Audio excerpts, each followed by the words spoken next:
Le Flash Info avec le centre de stockage de la Manche. Et pensez à vérifier votre compte bancaire aujourd'hui. Vous pourrez bien trouver un virement du fisc. Près de 9 millions de foyers sont concernés en France, plus de 72 000 rien que dans la Manche. Il s'agit des contribuables qui ont le droit à un crédit d'impôt, notamment pour les ménages qui emploient une aide à domicile, les parents qui font garder leurs enfants ou les Français qui donnent aux associations.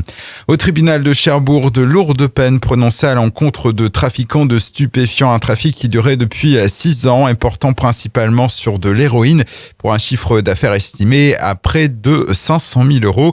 3 hommes et 2 femmes étaient jugés hier en comparution immédiate. Ils ont écopé de peines allant de 6 à 30 mois de prison avec une mise à l'épreuve de 2 ans et des obligations de soins. La préfecture de la Manche a communiqué hier le palmarès des radars du département qui ont le plus flashé l'an dernier.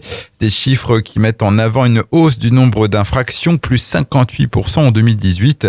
Le passage à 80 km/h sur les routes bidirectionnelles sans séparateur central explique en partie cette augmentation. Au total, ce sont un peu plus de 170 000 infractions qui ont été relevées.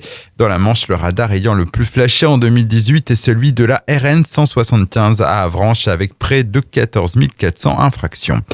Gare au ralentissement sur le boulevard de l'Est à Cherbourg. Vous l'avez peut-être remarqué, depuis quelques jours, des travaux préliminaires ont débuté.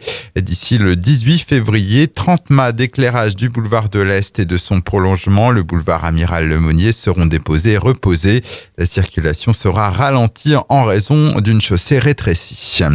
Le 50s Dinner va bientôt fermer ses portes à Cherbourg. Le casino, l'actuel propriétaire, a décidé de se séparer de l'établissement qui fait partie du paysage cherbourgeois depuis des lustres, au cœur de la ville et des événements rythmant la vie de la place de Gaulle. Il est actuellement à vendre mais n'a toujours pas trouvé de repreneur. Sa fermeture est prévue pour le 31 janvier prochain. Et puis le centre aquatique d'Équerdreville reste fermé jusqu'à vendredi. On rappelle que la semaine dernière, il a été victime d'un départ d'incendie sur une armoire électrique. Hier, une réunion technique a eu lieu. Les travaux de remise en état ne sont pas terminés et certaines pièces doivent être commandées. Le Flash Info vous a été présenté par Landra, centre de stockage de la Manche à Digoulville. Pour en savoir plus et visiter notre centre, 0810 120 172, coup d'un appel local.